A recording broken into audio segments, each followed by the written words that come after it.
Hi, I'm Michael Dirk of the Dirk Group. It was a very large property in the city of Downey with a significant amount of cash out, and also the client was looking to lower their interest rate and also extend a long period of interest only to help their cash flow and optimize their cash-on-cash return.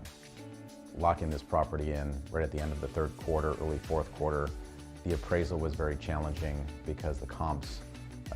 there's a significant delay in the market where properties were not transacting. So appraisers were arbitrarily trying to find the market and using higher than anticipated cap rates.